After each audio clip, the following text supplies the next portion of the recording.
Everybody, hi. This is Backdoor Frontman back again with another video. Further indoctrinate you into the wondrous fantasy land of my genius musical original creations. But I wanted to update you about something that I talked about yesterday, and you're probably also wondering how come this lighting is so smooth and sexy like. And I'll tell you that's on account of a special treat I probably got for you later that you might like. It's musical. So anyway, yesterday, or some other previous day, I was talking about I got this big problem with the Samsung Blu-ray players that both died on account of some dude didn't update the security certs maybe, and it happened to everybody in the world at the same time. So anyway, I got this LG one that's normal, so we could watch Jaws 3D, which we just got the other day, which is a super interesting time capsule and actually written by this dude Richard Matheson. Surprisingly, it's one of those guys that science fiction dorks always like to talk about because he wrote this Twilight Zone episode, and he wrote Kolchak the Night Stalker, the screenplay, not the novel originally, but that was kind of like early X-Files.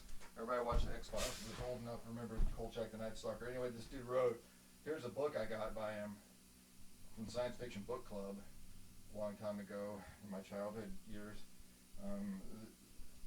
Notably cheap sort of binding and junk like that, but it's one of those where you pay some sort of amount and then you get a big number of them, and then after that you buy them at the regular price, like those old-timey record clubs. So anyway, this dude Richard Matheson wrote Jaws 3D, and it's a super fun time capsule. It's almost like they went out of their way to make it a time capsule movie, because young Chief Brody's son, who's now a cowboy and grown up, anyway, there's everything going on in this movie. He even has a digital calculator watch, which seemed certainly time appropriate for 1983, but not for sort of hunky cowboy with a cowboy hat and who's smooth with the ladies and stuff. Excuse me, I gotta drink some water. Dennis Quaid is in it. Some dude Simon is in it. Lou Gossett Jr. is really good. I didn't intend to talk about Jaws 3D that much, and I came and watched it on 3D because I do apparently have a 3D version on this DVD, but you got to get a 3D Blu-ray player, a 3D TV, and glasses, and it's never going to happen probably. But anyway, this is interesting because it was the basis for 3, arguably 4 movies. One with Vincent Price shortly after it came out, like around 56, 58. I don't know anything about that, which is unfortunate that I mentioned and linger on it probably. Then there was a good one with Charlton Heston called Omega Man. That was good when I watched it, 15 years after it was made probably. And then when I watched it again more recently, it's even better. Then they remade it a couple more times sometime. Then they made with Will Smith, Fresh Prince, and it was entitled I Am Legend, I think, that time by the original title. Whew. So we got this one Blu-ray player, which is normal replacement, just a different brand. Got it at the Meyer. The last one they had was all smushed, but it worked okay. So we watched Jaws 3D, which was fun, and if you remember seeing 3D movies before, even though I cannot reproduce it in 3D in my house currently with the state of the technology here and the products owned, and probably never will, you could definitely tell when something is intended to be like in 3D. So you will laugh, and you won't cry, but you'll laugh watching this and seeing the cheesy things that they did and imagining either from your memories or just pure imagination of what a thing like this would look like in cheesy 3D. Then I also got the region-free version of this DVD player, right? So that came from online, and it actually looked exactly the same. I happened to get the LG brand. I thought I got the Sony brand, but it came with this piece of paper in it, and it said, "Hey man, like this DVD player, Blu-ray player, looked like it might be opened already, but that's okay. It's still new. We're not trying to, do anything shady here. It's a new DVD Blu-ray player, but we had to open it on account so we could make it unlocked, region free. So if you like to jailbreak your iPhone, I wouldn't, but or things like that. This is a similar concept where you're going to like unlock a thing and be able to do whatever you want with it that you bought. But there's typically often some cryptic codes you can find online for any Blu-ray player or DVD player, like the secret key sequence that you can enter that will unlock all the regions. And it usually doesn't work because it was written for a previous firmware version, and then now there's a newer firmware version, and those don't work anymore. And so I was happy that these dudes, whoever they were called, dvdbluerayworld at gmail.com, I was happy that they just got one of the things, opened it up, did that for me, and then threw it back in a box and then sold it through Amazon, and I bought it. So anyway, apparently DVD regions are regions. There's 1 through 6, at least supported by these things that they unlock.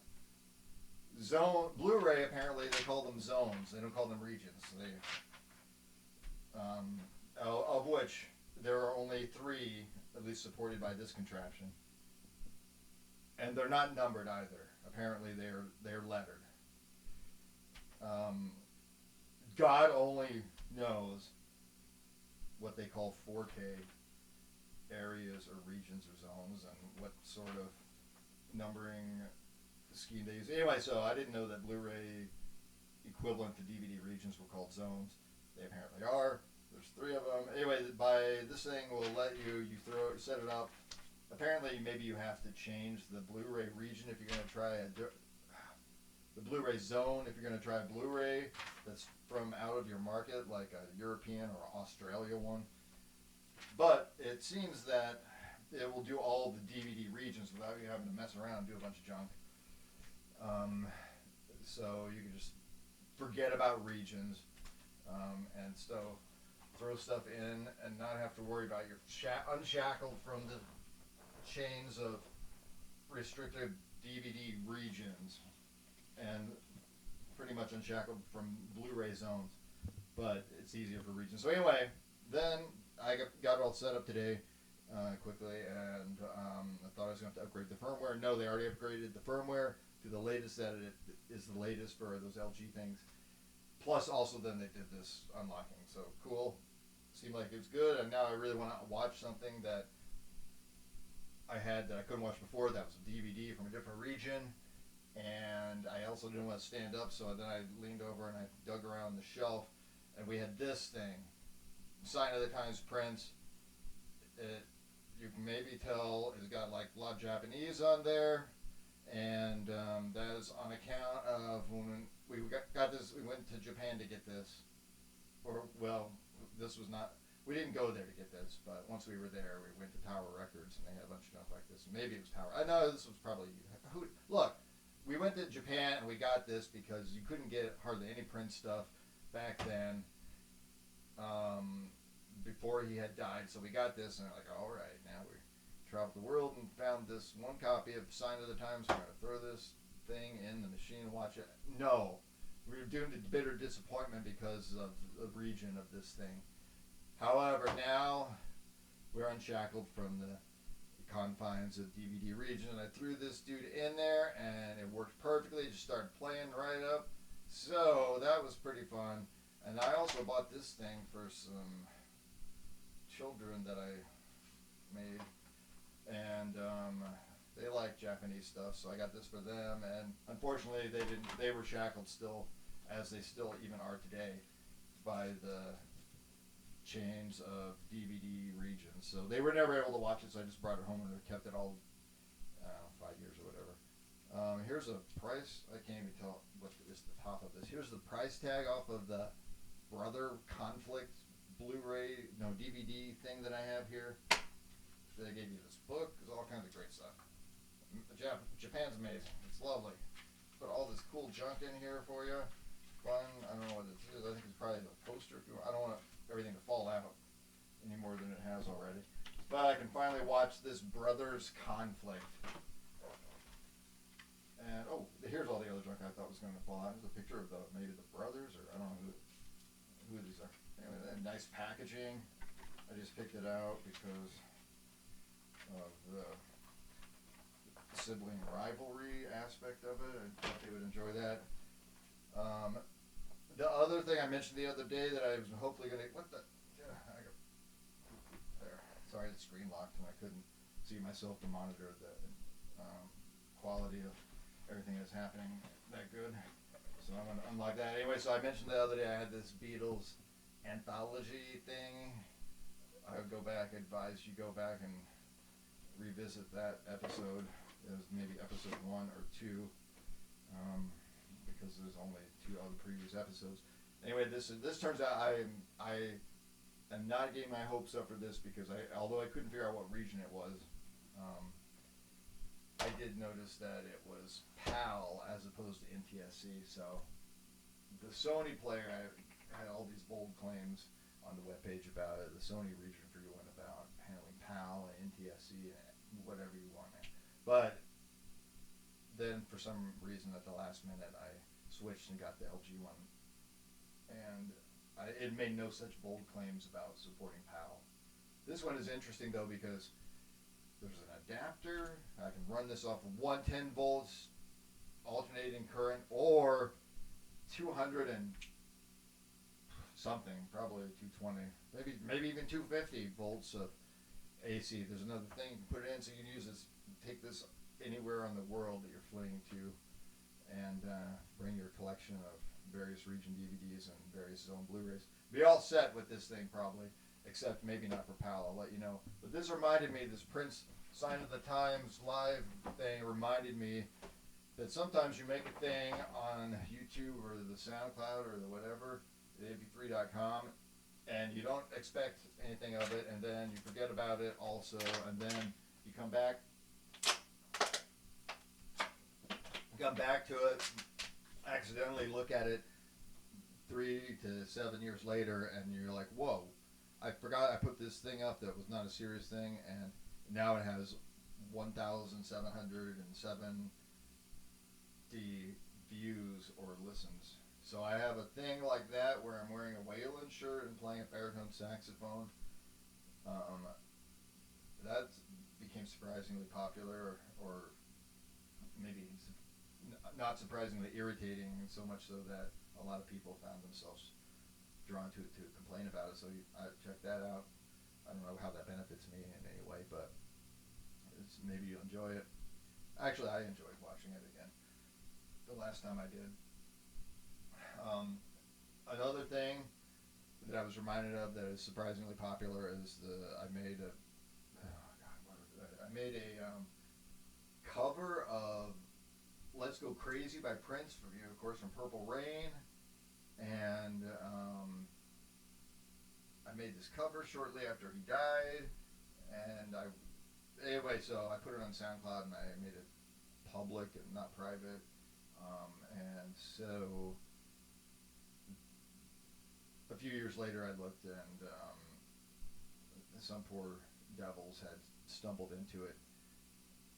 Approximately 1,700 poor devils had stumbled into it and listened to it, and I don't know what that caused to happen for them, but it was kind of a crazy cover because I hadn't really spent time learning the song that much. I think I found the MIDI backing track file for the drums and stuff, and learned part of the guitar. Part of it was easy, but then of course there's like 2 solos that these days somebody would try to get note perfect. Anyway, so I was like, I always loved that song, even before I had the record, which I got at Capitol Mall in Jefferson City, Missouri. My friend Roger's mom took us there, I think, and I ran and got it as soon as it came out. So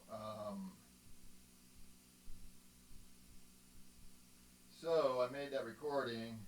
Some people have listened to it, apparently. Maybe go listen to it. And I thought I could probably do a much better version now if I did some preparation. So I did like 28 minutes of preparation to remember how the song sounds, and learned a lot of new different things about it I didn't know before. which I did not absorb completely, but now I'm going to probably try to play this song. And that's why I got all this sexy lighting. Give it more of like a concert experience. Sorry, this is poking out. Okay, now more of this concert experience. Probably maybe you haven't been able to go out to concerts, and if you did before, maybe you miss it. And so this is going to recreate probably a concert going experience that you know I love, but I have to do this.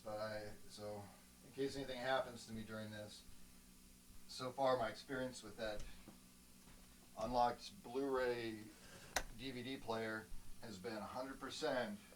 So far so good. It seems good, and it's interesting because I can compare it to the non-unlocked version, which I accidentally bought at the Meyer, like I told you, and so I can see how it's the same thing there. There's a Spotify client on it, the unlocked one, which actually looked good that I couldn't get on the older one, so I downloaded the Spotify client. That didn't work at all though.